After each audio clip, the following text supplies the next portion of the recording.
Cheap makeup or billion-dollar scam? That's the question swirling around e.l.f. cosmetics right now, and the answers aren't nearly as glossy as their marketing would like you to believe. On the surface, e.l.f. has sold itself as the people's brand. Affordable, accessible, and cruelty-free. But behind that shiny exterior, there's a growing pile of controversies, shady deals, and decisions that have left fans wondering if the empire is built on cracks. From billion-dollar acquisitions to lawsuits, from tone-deaf campaigns to questionable sourcing, the story of e.l.f. is starting to look less like a fairy tale and more like a cautionary tale. The mess really exploded when e.l.f. announced its billion-dollar acquisition of Rhode, Hailey Bieber's skincare brand. Fans were stunned. Rhode was barely 3 years old, with a handful of launches that critics described as uninspired. Lip liners that faded too fast, blushes that weren't shade-inclusive until backlash forced a correction, and a skincare line that never offered major innovation. Yet somehow, this was the brand chosen over more established names, like Makeup by Mario or One Size. People immediately began asking, was Rhode really worth $1 billion? The headlines painted Hailey as a billionaire overnight, but the reality was much less glamorous. Rhode wasn't hers alone. There were 2 other co-founders who had to split the payout. And once California taxes dug their claws into her share, Hailey walked away with far less than fans imagined. Enough, yes, to help clear some of Justin Bieber's looming financial baggage tied to Scooter Braun, but not the magic billion everyone assumed. Instead of celebrating, people side-eyed the deal. It looked more like e.l.f. was desperate to buy relevance, and Rhode just happened to be at the right place, right time. But the real red flag started waving when fans noticed e.l.f.'s social media behavior. For a billion-dollar partner, you'd expect Hailey Bieber to be front and center on their feeds. Instead, e.l.f. didn't even follow her, or Rhode, on Instagram. They followed Chipotle. They followed Dunkin' Donuts. But Hailey? Nothing. That's not just an oversight. That's a statement. It gave fans flashbacks to the Kylie Jenner fiasco when Forbes crowned her the youngest self-made billionaire, only to walk it back after discovering shady documents and exaggerated numbers. The parallels were too obvious to ignore. Once again, a beauty mogul was thrust into the billionaire spotlight, and once again, the story wasn't adding up. Adding to the suspicion was e.l.f.'s stock performance. Despite the billion-dollar splash, the market didn't budge in the way you'd expect. Insiders even admitted the Rhode deal wasn't strong enough to drive the company's numbers back up. For a brand that thrives on hype-driven marketing, the silence was deafening. If this deal was as powerful as they claimed, they'd be shouting it from the rooftops.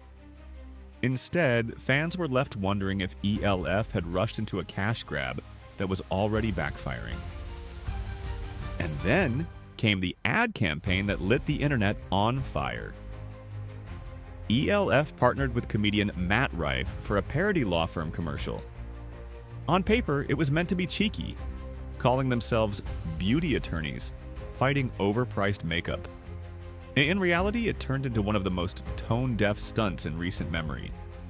Rife has long been criticized for sexist jokes and even cracks about domestic violence. And e.l.f., a brand whose primary audience is women, thought it was a good idea to use him as a spokesperson? Fans were furious. Instead of empowerment, the campaign felt like a slap in the face. The backlash was immediate and brutal. The apology e.l.f. issued did little to calm the storm. They admitted they missed the mark but tried to pass it off as an attempt at humor. For many, that was too little, too late. The damage was done. People started questioning if anyone at e.l.f. was actually listening to the community that built their success, or if executives were just chasing clout. The chaos got worse when attention turned to Matt Rife himself. Rumors about his cosmetic surgeries, particularly his sculpted jawline, have swirled for years. When a plastic surgeon dropped a vague video bragging about a famous client's jawline, fans immediately speculated it was him. Rife didn't help himself by jumping into the comments to defend his medical privacy.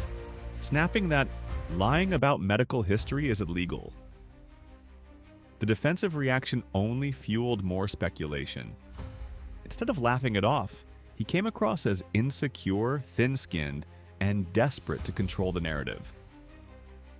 For e.l.f., tying their brand to someone already seen as problematic was a colossal misstep. But this wasn't the first time e.l.f.'s choices left people questioning their ethics.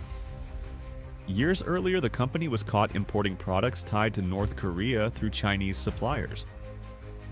The US has strict sanctions for a reason, and the discovery that e.l.f. had unknowingly sourced materials from a banned country was explosive. For fans, it raised an unsettling question. If they can't control their supply chains, how can anyone trust what's in their products? The scandal painted e.l.f. less as a trustworthy beauty ally and more as a company cutting corners in dangerous ways. And then there's the cruelty-free contradiction. In the US, e.l.f. proudly markets itself as cruelty-free, plastering it across their products and campaigns. But in China, where animal testing has historically been required for cosmetics, they've been accused of bending the rules. The double standard was glaring. On top of that, reports once surfaced about dog fur being collected for use in brushes and lashes linked to cosmetic companies. Suddenly, in 2016, e.l.f. switched to synthetic fibers. To some, it looked like a genuine shift toward ethics. To others, it looked like damage control after ugly headlines they didn't want resurfacing. As e.l.f. tried branching into new spaces, things didn't get better. Their foray into Twitch streaming was supposed to be groundbreaking, connecting beauty with gaming audiences. They hyped it up, even asked fans to nominate creators. But when the streams went live, people immediately noticed a glaring lack of diversity. Black creators, non-binary voices, and smaller artists were excluded, despite being nominated. The lineup looked lazy, one-sided, and disconnected from the community they claimed to represent. Fans saw right through it. By the time e.l.f. issued an apology, the damage was already done. The moment felt performative, not genuine. The pattern kept repeating. e.l.f. jumped on the hype train for the Mean Girls reboot, stuffing their products into the film. Instead of being clever, it came across as jarring. Regina George, the ultimate queen bee known for luxury and exclusivity, suddenly pulling out an e.l.f. lip gloss? Fans weren't buying it. The product placement looked forced, cheap, and out of place. Hardcore Mean Girls fans felt it dragged the film down, turning a cult classic into a glorified ad campaign. Then came the corpse paint palette. Collaboration with Liquid Death. A coffin-shaped palette aimed at goth and emo aesthetics could have been a hit. Instead, e.l.f. sent it to random influencers who had no connection to the subculture. Authentic goth creators and makeup artists who specialize in corpse paint were left out, while mainstream influencers got the PR packages. Fans called it clout chasing at its worst. It was another reminder that e.l.f. doesn't prioritize authenticity. They prioritize reach. By 2025, the controversies weren't slowing down. A California woman filed a class action lawsuit accusing e.l.f. of slackfill, using oversized packaging to trick consumers into thinking they were getting more product than they really were. The case pointed out that e.l.f. was spending more on bulky, deceptive packaging than on the formulas themselves. For a brand that markets affordability and value, the lawsuit cut deep. It painted them not as consumer champions, but as manipulators profiting off illusion. And at the core of it all is e.l.f.'s identity as the king of dupes. Their rise was built on cheaper versions of high-end favorites. Tatcha primers, Charlotte Tilbury highlighters, Anastasia brow gels. For some fans, this was revolutionary. Luxury beauty made accessible. But for others, it was theft. Why innovate when you can copy? While TikTok side-by-side comparisons made e.l.f. products go viral, Reddit threads filled with complaints about breakouts, irritation, and reactions grew louder. Cheap manufacturing and murky supply chains were the likely culprits. The same formulas that made e.l.f. popular were leaving some customers with acne, rashes, and damaged skin. All of these missteps paint a bigger picture. On the surface, e.l.f. is affordable beauty, but peel back the layers and you see a company more concerned with profit than principles. From shady billion-dollar deals and tone-deaf ads to questionable sourcing and lawsuits, e.l.f.'s foundation looks shaky.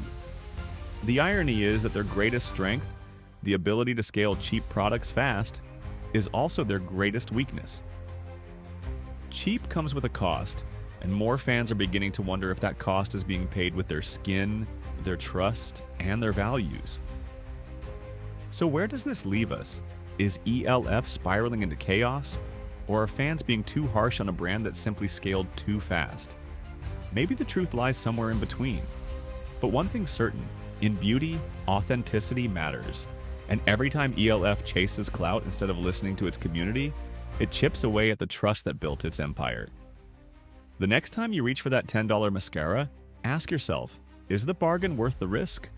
Or is the real price of cheap beauty hidden behind the mirror?